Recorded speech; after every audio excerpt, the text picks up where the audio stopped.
Good evening out there, ladies and gentlemen. We are back once again, another episode of Busting Balls. I'm your host, Corey Favaloro, here with a very special guest and former host of Busting Balls, Richard Rivera. Richard, welcome to the show. How are you tonight? This is so fucking weird.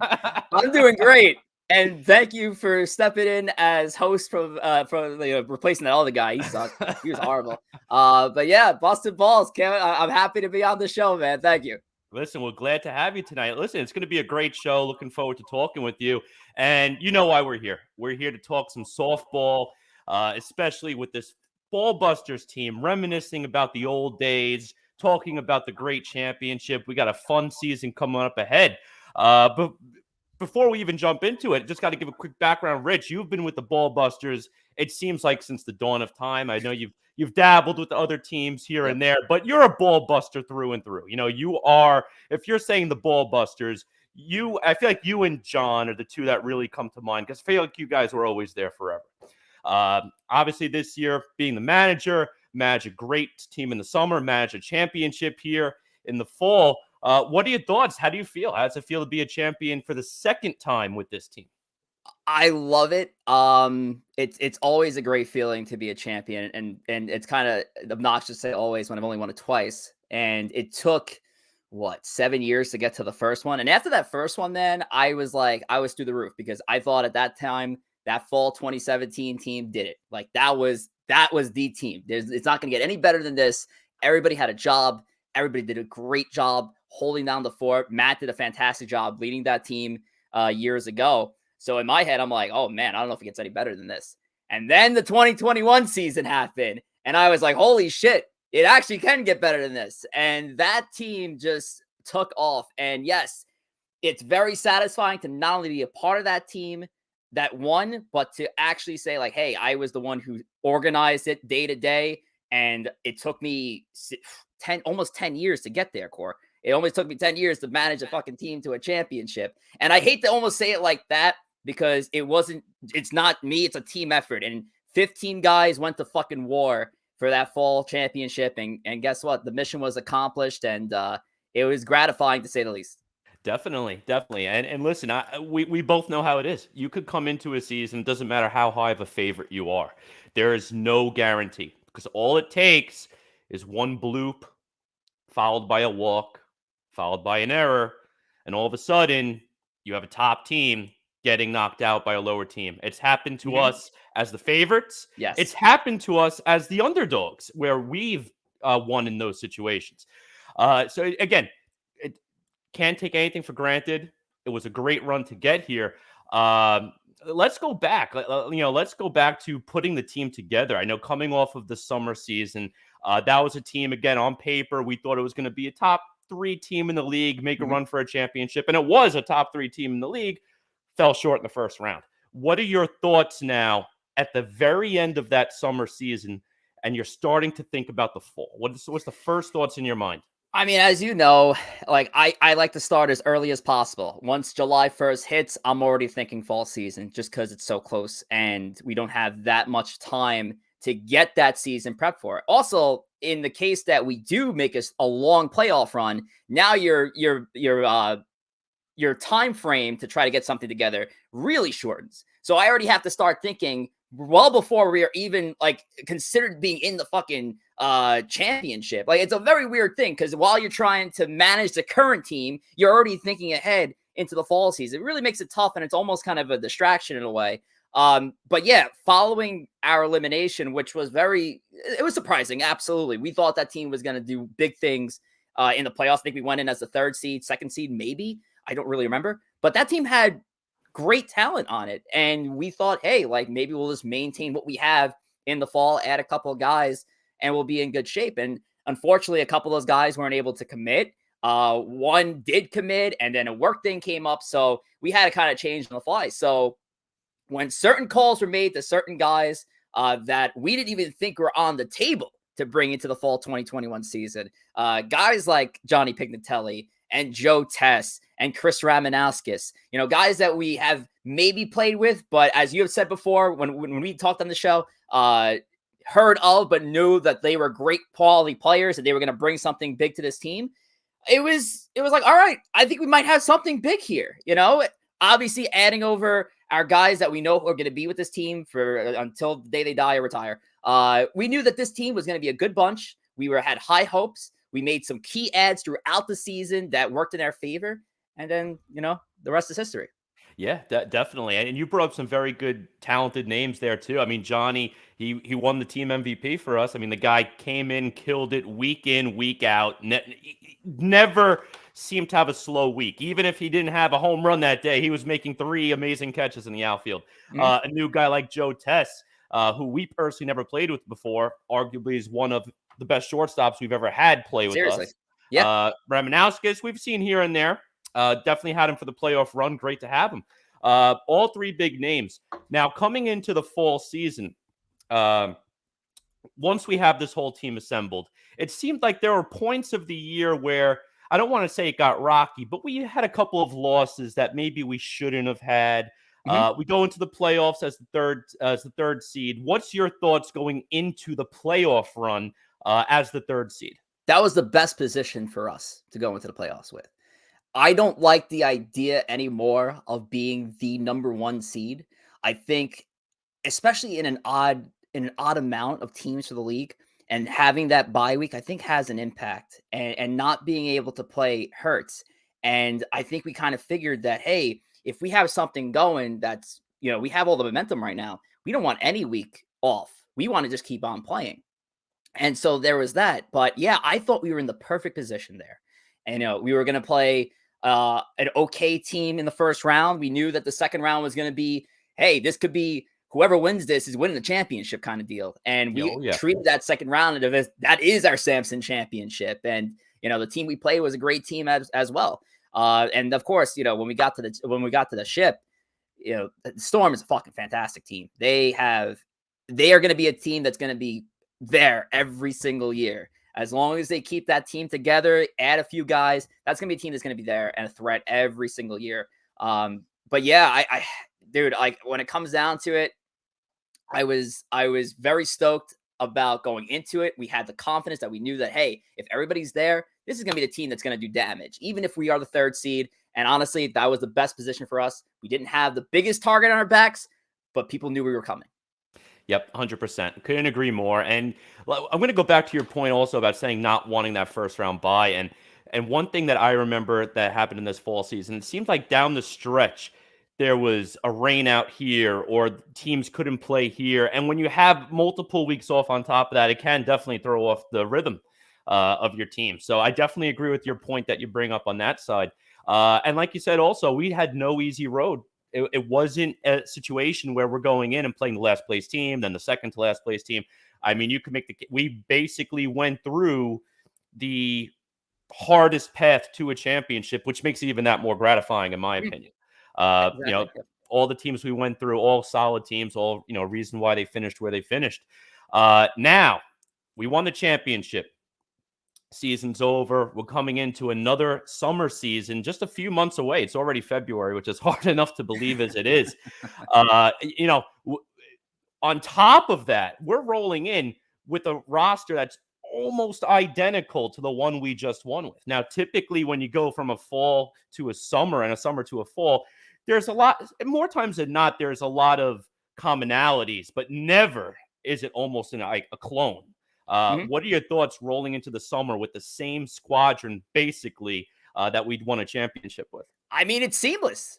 It's a seamless process when you can text the same group that you won a title with, and everyone says yes, except for the obvious members that couldn't be a part of this team. One had a commitment to a different team, obviously, in the spring, and then another one has retired, moved on from his career. Chris Piazza, who had a great last game of his career. We touched on that multiple times, but it's seamless. It's great to see that everybody has that interest to come back, and not just interest, like reinvigorate interest. Like, hey, let's repeat. Let's do it again with the same group of guys. Now, although it's not official yet, there are a couple new faces that are going to be joining us, faces that have played with us in the past. I will throw that out there. Faces that we are excited to have on this team and really make this roster great. And we're looking forward to it. I'm looking forward to it. This team is going to be something special once again come the spring 2022 season, which starts very early this year, April 3rd. What the fuck? March 3rd, we'll be April doing 3rd. Spring training March 3rd is what Rich meant to say. What am I saying? April 3rd, opening day. So we're already under 2 months to it. So just like, it's going to be right here. And yeah, dude, this team is going to be awesome. I'm looking forward to it. Great group of guys. And just like the 2021 season, we have everybody on the same page. We have our guys down. There's nothing stopping us. There we go. No, I'm pumped. I can't wait to go myself. Like you said, it's a great group of guys. It's so fun to be there. You're there with the guys. Obviously, you're playing the game. That's the reason you're down there. But you're having a blast while you're there. You get the post-game beers. Another great addition we've had this year. And I'll make a note actually too. Like I had so much fun just being a part of this team, let alone playing. And I didn't have that many opportunities to really play during the postseason when we were making this run at it. But I sat there, I was like, damn, this team's fucking fantastic. This is a great group of guys to just be around. I love being in the dugout, whether it was the bottom feeders and the great protector stuff happening, or Mikey Russo and his discounts going on. So we had a lot of fun. Kelly with the dancing knuckleball, just so many characters. Hearing your voice, hearing Matt's voice, just in the dugout, motivating the guys. You just had a good collection of people. CJ, of course, I can't forget about him. We just had a great group of guys. It's a core that I hope sticks together for the longest time. And as long as we have this group, I don't have to even touch the field anymore. Like I could watch, have a great time, have beers after the game. Yes, I'd love to play, but it's still worth getting up Sunday mornings and just being a part of something great, even if I'm not putting in stats. Yep. No, 100%. I'm with you right there. And I'm going to shift gears a little bit because most of the people who have been a guest on our show, they've been a member of the team, but never until now have we had a manager a current manager, I should say, because Matt did manage the team previously, and but a current manager of the team. I want to hear your thoughts, both your favorite and your least favorite aspect of being a manager. Okay, I like that question. You should host the show more often, actually. So my least favorite. I'll start with a bad. The least favorite is the is fees, money. I'm like very weird with collecting money from people. I don't know why. And I know it's like, all right, it's a team effort kind of thing. And I know, and everybody knows that they have to pay for it, but I always feel weird, like chasing people down for money. I've always felt like that way with like fantasy baseball, running, commissioning that league, or just collecting for a trip or whatever. It was always like a weird thing. So I never I was never a fan of like the money aspect of it. And then obviously just handling it too, because God forbid, oh my God, what if I lose it? Did I miscount it? Holy shit. Now I actually ever since, a few years ago, 1 year, I completely forgot somebody paid me. And I'm like, I don't even know if they paid me. So I started keeping a record of everybody's stuff. So anytime somebody did pay me, I would literally jot it down. So now I have like an actual record of payments. So that's probably the least favorite. The best part of it, I honestly just love seeing the guys have a great time, and it's seamless. Like, again, there's no one questions what's really happening. Nobody gives me crap on, hey, you really should be doing this more. Like, what do you do? Like, I know the job I do, and I feel like I do a decent job in organizing. So there's no questions in like, hey, when's game time? Where do we need to be? When's practice? How much is the fee? Just kind of getting all that stuff together. I do see like the guys appreciate that it's like, that it's easy, that there's no chasing around or whatnot. And I think I appreciate seeing people say like, hey, like all I got to do is come down and fucking play. Yep. There's nothing else. There's no other additional thing I have to worry about. So seeing people have a great time, have a smile on their face, and like kind of sit back and be like, oh, you know what? Probably a big reason why this is happening right now. It's a good feeling. Yep. No, that's a great point. And the money part too. I could tell you, I was not expecting that to be the answer, but coming from a different standpoint of like being a commissioner of a fantasy league, I know this is something we both have done. Even from that aspect, or running a Super Bowl pool, and just having that responsibility of collecting all the money and having to distribute it here, here. It's something that I agree is annoying. Luckily, in the world of Venmo, it's made it a lot easier. But of course, the IRS is coming in now, and they're going to try and fuck our ass as hard as they can. But that's a whole different conversation. But no, great. And, one last thing before you drop, I know you have to get back to planning out a spring roster here and getting some Of course, yeah. running your analytics. But for the young viewers out there who, are coming along, they think about starting a softball team. One of them wants to step up and be a manager. What would be your advice to a young kid who's stepping up, trying to run his team for the first time? You're out of your fucking mind if you're trying to run your team for the first time, especially if it's your friends. If it's your friends, you should be steering clear from trying to organize and be the manager of that team. You want an old guy to be the manager of the team. You want a third-party source to be the manager. No, I'm kidding. Yeah. No, but yeah, if you're trying to become the manager of your team, the best policy is just to be transparent. And it's a little hard, obviously. Nobody wants to hurt anyone's feelings. It's hard to have tough conversations and tell people, hey, like, I'm gonna have to bat you low in the lineup. I may not have to bat you at all. There's tough conversations all the time. Hey, I thought about pitching you in game 2, but I'm actually gonna not do that. Like, it's always a tough conversation to have. Even to this day, it's still a tough conversation to have. And I just turned 30. But for the young guys trying to manage teams, just be upfront. It's tough. Just be upfront with everybody. And if you know a game plan well in advance, tell them. Just tell them, hey, like, this is going to be the game plan. If it changes, it changes. Then that's good for you. But be as upfront as possible and do not lose friends over softball. Oh, 100%. It's not worth it. I have done it. I've lost people over softball, and it's not worth it. At the end of the day, stupid Sunday morning fucking softball. Exactly. If we're losing our boys over a kid's game, what are we doing? Exactly. I couldn't agree with you more. I know we're just about at the time here, but any closing thoughts? What is your final closing thoughts for the audience we have here today? Well, I appreciate you stepping in as the host of Busting Balls for tonight. You did a fantastic job.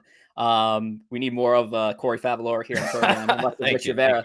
Thank you. But yeah, no, guys, I mean, I'll throw this message out to the team. If the team is watching, listening, I appreciate it. If you're doing something better with your day, I understand that too. I love doing this. I love running a team. I've been doing this for years. I would love to continue to do this as long as you guys want me back and want me to keep doing this stuff. It's always a pleasure. Anytime that anyone ever has a complaint or an issue, they always know that they can ring me, hit me up, and I will be as transparent, and I will give you my side on certain things and why certain things have happened. But I always am willing to listen for other ideas. I've always done that, whether it comes to something in the batting order or who to pitch or how we can do things differently or what steakhouse we're choosing after we win the championship. I don't care. I'm always here. I feel like I'm always an open door, and I love doing this, and I can't wait to do this again in spring 22 and beyond. There you go. Wise words from a wise man. Love to hear it.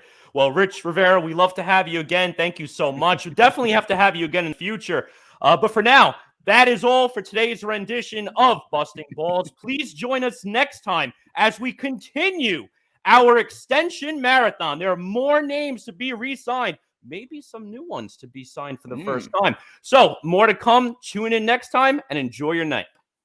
You're doing promos for the rest of your life, kid. Thanks, guys. Yep. All right, let's switch it up because we're going to keep our same broadcast and bring on somebody brand new. Corey, you're the man. Oh, you're the man. But I have a guy that we're going to bring on right now that we're going to talk to. And his name is Julio Rivera. Yeah, Julio. The people wanted it, and so the people get it. We are going to have a Busted Balls interview with my father of all people. So, Corey, I'm going to drop you at this rate. I really appreciate you you jumping in and taking over the hosting duties. Oh, thank you so much for having me, Rich. And Rich, before you drop me off, Julio, one question for you. 2017 versus this year, what's the biggest difference between those two championship teams? I think 2017 team, I think, surprised me more than this year. I think this year we had a team going in that I said, wow, if everything clicks, we're going to win it. 2017, listen, we had a few hardship years before that, so it was really unknown. So I would probably say it was the unknown of 2017, which not only surprised me, but impressed me. Certainly. No, that's a very good point. On paper, this was definitely a very good team, and we delivered in 2017, the first one we had as the Ballbusters. So it was a great time. But that's all for me this evening. Julio, I will see you in 2 months. Nice hat. Thank you. Same to you. Until next time. All right, Corey. Thank you, bud. We'll talk soon. All right. Well, Corey is out. You are in. Let's get this going. So we are live on YouTube and Twitch right now. Thank you all for joining. And obviously, if you tuned into the first part of episode number 8, Corey Fav stepped in as my replacement host to interview me. What a very selfish thing for a guy like me to do. But I'm going to keep the nepotism going, and I'm going to bring out my own pops to talk Ballbusters softball here on Twitch. He's currently at South Beach 6. I don't know when they put the lights in, but Mr. Julio Rivera. It's so weird to fucking say that. Dad, hello. How are you today? What's up, Rich? How are you? What's going on? All right, so let's get into it. My dad has been brought back to the team once again for the price of $0.00. Not because I don't want to pay him, it's because he doesn't need the money. And he appreciates coming down and being a base coach. And he hates me right now. But so, Dad, let's start with this. So you've watched, I guess, teams that I've been a part of and managed since the fall of 2011, all the way back to the 75 Lumberjacks days. Yep. Then 10 years later, you watched this team, the fall 2021 Ballbusters, achieve glory under my first year of my first title as a manager, technically. So let me get a few comments on the evolution process between a first-year team and getting to that full decade of winning a championship. Well, I mean, I think the biggest thing, because I had some photos from the 2011 team, and I was looking at them a little earlier.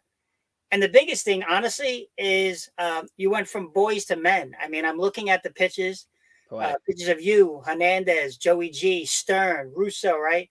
And I'm like, look at you were kids. I mean, if we're being God, I'm looking at them. I'm like, wow. And so it's nice to see that so many of the core guys are still together, or if not together on the team, there's relationships, right? Mm-hmm. And so it brings back a lot of good memories. And trust me, I remember those Lumberjack teams. I remember you guys being frustrated with how things went. But I think back then we all said, I think it was me and one of the other coaches, hey, you're a first-year team. Hang in there, stay together, and it'll come. All right. So that kind of sticks with me a little. Over the years, you've seen, I want to say hundreds of different players wear the Ballbuster uniform. I literally want to say hundreds because I feel like we've had so many different guys put in stats over the years. The fall 2021 team was fantastic. I was happy to win a championship with Joe Stern for the first time after so long, and a couple of guys who were returning to the team. But who's one guy that you wish was a part of one of those championship teams that never got the chance to? Okay, so let me think through that a little. Got you. You got me, but I'll be honest with you. I mean, I guess I'll go back and I think about people like Nick Arnold, right?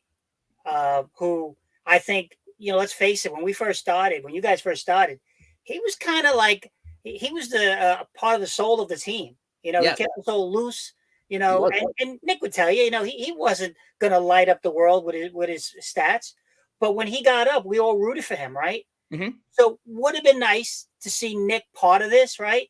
Because I think he came out to play, even though he knew he probably didn't have some of the skills that other guys did, but he cared because he wanted to hang out with his friends. Mm-hmm. So yeah, Nick probably comes to my mind first. Yeah, that's a good one, and not one I thought of, but at the end, yes. In the early days of the Lumberjacks, he was the heart and soul of the team. He was the nucleus. I like that you made that comparison of like, yeah, we rooted for him. It was almost like we rooted for that underdog story every time he got up to the bat. Right. And it was awesome to see him like get up there. And when he did get a hit, everybody would go wild. A little bit more wild than when somebody like a John Hernandez or Mike Sipp would get a hit. But when he got a hit, everybody like blew up. And it was beautiful. And that was the golden times of softball. Yeah, and let's face it, he was a true lumberjack. He was. He was the mold. A little less now, but he's doing all right. I actually just noticed for a second. I'm going to cut it here, and this will not be in the Instagram post at all. But I actually never charged my laptop, so I'm going to get my charger real quick. So here we go. We're going to do that. All right. I will say though, there's a couple of guys outside of Arnold who I would love to have won a championship with. One of those guys is Izzy De La Cruz.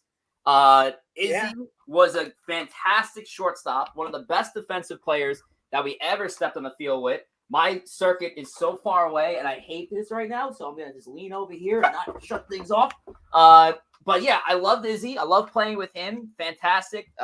Just was great. Great guy, and it's unfortunate that he's unable to play on Sundays. Otherwise, he'd be a part of these teams. Yeah. I also also so many guys. I mean, it's honestly, you caught me off guard on that one. And if but yeah, you had a lot of people. And Izzy's a good example. Yeah. I also say, Anthony Sandali too. Sandali had a number of years where he was our first baseman, and he did a great job there. He's another guy I would have loved to have won a title with at one point. So, and we got close. There was one year that we were the best team in the league. This was in the alumni days, and we had lost game 1 after allowing 6 runs in the last inning of the game because Chris forgot to take his fucking pills. We didn't have our second pitcher. We won game 2, crushed it in game 2. So now we're like, all right, we're riding the momentum. We're going to win this whole thing. We end up losing game 3. And that year, I thought that was the team. That was going to be the first team to do it. So when it didn't happen, it was heartbreaking because I was like, shit, we won 20-4. How do we not win this thing? So you've seen a lot of good teams. You've seen a lot of bad teams. You've seen the evolution. The 2 teams that you saw win championships, the fall 2017 and the fall 2021. Obviously, Corey had asked before, but between those 2 teams, which team had it, man? Which was the better team between the 2? Well, I mean, look, to be fair, if those 2 teams faced, I think 2021 is going to win because you brought in some talent that was missing, right? Like I think the year before we had this conversation, hey, why are we not getting over the hump? And I think that time we determined we weren't athletic enough, we weren't versatile enough, and your outfield was suspect, on going after balls. You plugged every single one of those holes in 2021. You really did, right? Mm-hmm. So with plugging those holes, and I would even say I think there was also a surprise, right? And I think the surprise was Kelly. I don't think any of us could have expected at the beginning of the year what Kelly was going to do, right? I think it was we had Chris going in, that old dependable, whatever, and then we're going to see where it went. So I think you take those 3 changes and then you bonus it with we'll just say an awesome year by Kelly, right? Because I think most of the other team hit to their did what they had to do, right? I don't think there was any of the major surprises there. The people you brought in, a lot of talent. They kept the lineup moving along. So yeah, I think 2021 would beat out. But if you're going to ask me though, at the end of the day, which one I enjoyed a little more, I'm going to tell you, I probably enjoyed 2017. Okay. Only because of all those hardships, right? How many times did we get to those playoffs and get bumped out? Yep. So disappointing. So that year, let's face it, I think we all went into that playoff thinking, here we go again, and it worked out. So the first one's always feels a little better, right? Yeah, I'd say so. And it took me 7 years to get there, and some people get lucky. A guy like a Joe Tess who plays in his first year wins a championship. A guy like a Danny Antonelli plays 5 years, wins 4 championships in those 5 years. I mean, it's wild. So, yeah, I'm blessed to be a part of this team. I love this fall 2021 team. And I think the spring 2022 team has a lot to offer. You have a lot of people coming back over from the championship squad. You're adding a couple of more faces, familiar faces that were very big time players for us. But let me ask you, what keeps you coming back every year? Well, it gets me out on Sundays, that's for sure. No, I mean, honestly, I enjoy the game, right? And getting to do it and watching, the guys, you and your guys play, right? It's enjoyable. I offer my some words of wisdom where I can, and hopefully that helps. I try to support the team as best I can, but a lot of it is around. Let's face it, you're my son. I'm gonna always support what you do and try to be there. Not supposed to know that, but okay. Okay, but at the end of the day, that's fine. It's true. I'd be lying if I didn't say it. But it is about I enjoy the guys. I mean, I think I got a good relationship. I think there's a good rapport. I think they have a little fun with me, and I have a little fun with them. So yeah, I just say why not? What am I going to be doing that Sunday morning? Sitting on the couch. So I might as well come out. You have a whole winter to do that. So obviously, Yes. we need you back at the third base coaching position. Any other final words before we let you go? Words of wisdom, as you just mentioned before, to the spring 2022 team. Well, I think the biggest team, now that you've won it, right? And I think everybody is feeling good about themselves, and they should, right? I think it starts over, right? And we should not take anything for granted. I think every game should be treated like it's the game that needs to be won. Don't get cocky, And I don't think the guys will, because you have a lot of people that have been on other teams and played. So I think they just need to keep it going, have some fun, And I saw your comment that you made earlier about this is about playing ball, but also being with your friends and boys. I think that's awesome, and I think that's, at the end of the day, is the most important reason why you get out there on a Sunday. It's to do some time with your friends. I couldn't agree more. Yeah, and I'll make the note too that we're older now. It's harder to get people together, and that Sunday morning is a guarantee to see your boys. And it's a hangout without hanging out. I mean, it is a hangout. It's basically a built-in hangout. It's a built-in time frame to say, hey, forget everything else that's going on in your life, job, girlfriend, wife, kid, dog, whatever. It's a built-in time to hang out with your boys, have a few beers, have a couple pops, and that's what it should be about. And that's what it should have been about for a long time. Obviously, boys became men, and I think at this rate, we're at that time frame that's like, all right, now we're in the prime of our softball lives. Now it's the time. And I look forward to it. I look forward to seeing you later because you live here. But I look forward to seeing you at third base coming up in the season. I'll be there. Hey, question for you. If so, I'll ask you as the manager. If you guys are not successful in the spring, what's the reason why you would not be successful? Because my father sent home the game-winning run at the plate and he got thrown out. All right, guys, have enough time. Good night and take care. I'm kidding. Take care. I have no idea why. We're gonna be fantastic, and if we're not, we're gonna have a great time, and we're gonna have beers anyway. So. Sounds good. I thought we were done, Rich. So I'm gonna edit it up. All right, guys. Thank you. Have a good night. Corey Faz is back. Hey, Corey.